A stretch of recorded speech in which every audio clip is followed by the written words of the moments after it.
दूर किसी जंगल में रानू चिड़िया और गोरी कौवी भी रहती थी। चिड़िया बहुत ही नेक दिल थी, जबकि गोरी कौवा भी तो दूसरों को उल्लू बनाने के चक्कर में लगी रहती थी। एक दिन रानू चिड़िया अपना भोजन लेकर वापस आ रही थी कि रास्ते में रानू चिड़िया को एक गरीब बुलबुल मिल जाती है। चिड़िया चिड़िया, मैं बहुत गरीब हूँ, मुझे बहुत भूख लगी हुई है, मेरे बच्चे भी कल से भूखे हैं, मुझे खाने के लिए कुछ दे दो। बुलबुल बहन, मेरे पास तो ये दाने हैं, अगर तुम ये दाने खा सको तो ले सकती हो। हाँ चिड़िया, मुझे यही दाने दे दो, मैं भूखी हूँ और मेरे बच्चे भूख से मर रहे हैं, बहुत कृपया होगी आपकी अगर आप मुझे ये दाने दे देते हो। रानू चिड़िया अपना गेहूं के कुछ दाने उस गरीब बुलबुल को दे देती है और वहाँ से चली जाती है। वो गरीब बुलबुल वो गेहूं लेकर अभी उड़ ही रही थी कि रास्ते में उसे गोरी कौवा भी रोक लेती है। मेरे होते हुए गरीब पक्षी या गेहूं का दाना खाएंगे या मैं नहीं देख सकती हूँ, मैं जो भी मिल जाए वही अच्छा है। छोड़ो बुलबुल, या गेहूं का दाना मुझे दो और चलो मेरे साथ, मैं तुम्हें फलों से भरी हुई टोकरी देती हूँ, वैसे भी वो फल मेरे घर पर सड़ जाएंगे। गरीब बुलबुल भी थोड़ी लालच में आ जाती है और वे अपना दाना गोरी कौवी को दे देती है। अब तुम मेरे पीछे पीछे आ जाओ। फिर गोरी कौवा भी उस गरीब बुलबुल को अपना साथ लेकर जाती है। दूर जाकर गोरी भी एक पेड़ के नीचे रुक जाती है। यहाँ एक बुढ़िया रहती थी, मैं यह दाना उसे देकर आती हूँ, तुम यहाँ बैठकर मेरा इंतजार करो। अच्छा अच्छा ठीक है। गोरी कौवी वहाँ से उड़ती है, वे घने पेड़ों से होती हुई अपने घर चली जाती है। वो गरीब बुलबुल वहीं बैठी हुई रहती है, गोरी कौवी का इंतजार कर रही थी। कालू जी, वो गरीब बुलबुल मेरे झांसे में आ गई है और मुझे अपना दाना दे दिया है। मैं भी कहूँ गोरी, इतनी जल्दी तुम दाना लेकर कैसे लौट आई? जब तक इस जंगल में लालची जिंदा है, गोरी कभी भी भूखी नहीं रह सकती। रात होने से पहले वो गरीब बुलबुल खाली पंख ही लौट जाती है। ऐसे गोरी कौवी किसी भी गरीब पक्षी को नहीं छोड़ती थी, वे तो सभी पक्षियों को चूना लगा देती थी।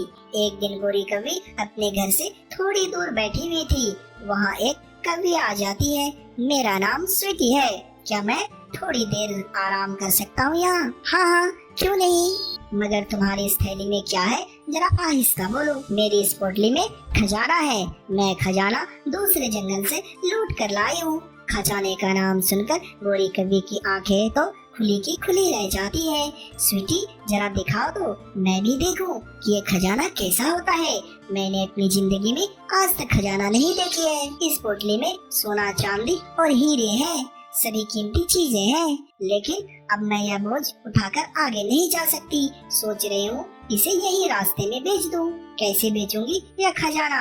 जो भी मुझे अच्छी कीमत देगा मैं उसे बेच दूंगी। स्वीटी सहेली, चलो तुम मेरे साथ मेरे घर चलो, मैं तुम्हें पानी पिलाती हूँ और मैं ही खरीदूंगी तुमसे ये खजाना। अरे कौवी बहन, तुमने तो मेरी मुश्किल आसान कर दी। फिर गोरी कौवी स्वीटी कौवी को अपने साथ ले जाती है। घर जाकर गोरी कौवी अपने पति कालू को सारी बात बताती है। कालू जी, 1 लाख तुम्हारे पिता की जमीन का आया है, वो इसे देखकर खजाना खरीद लेते हैं। गोरी, इतना सारा खजाना इसी तो बेचकर हम अमीर हो जाएंगे। कालू जी, चुप कर जाओ और जल्दी से जाकर लाल शरबत ले आओ। फिर गोरी कौवी स्वीटी कौवी के पास जाकर बैठ जाती है। गोरी, मेरे पास टाइम नहीं है, जरा जल्दी करो। फिर कालू कौवा भी लाल शरबत ले आता है, स्वीटी कौवी को शरबत पिलाती है। फिर गोरी कौवी अलमारी से पूरे 1 लाख निकाल कर लाती है और स्वीटी कौवी को दे देती है। अरे ये क्या गोरी बहन, ये तो बहुत थोड़े पैसे हैं, मेरा खजाना तो बहुत कीमती है। स्वीटी सहेली, आते जाते फिर ले जाना बाकी के पैसे। ठीक है, कभी अगर तुम कह रही हो तो यह हो सकता है। स्वीटी कौवी वो पोटली कौवी को दे देती है और पैसे लेकर वहाँ से चली जाती है। कालू जी, जल्दी से इस पोटली को खोलो, मुझसे अब और इंतजार नहीं होता। गोरी अपनी आंखें बंद कर लेती है। फिर कालू कौवा को पोटली खोलता है। नहीं, ये नहीं हो सकता। गोरी कौवी जल्दी से अपनी आंखें खोलती है। अरे ये क्या कालू, यह तो भैंस का गोबर है, हमने 1 लाख रुपए में भैंस का गोबर खरीद लाया। शायद गोरी, यह कल मैंने गरीब चिड़िया से ठगा था, इसीलिए मुझे उसकी सजा मिल रही है।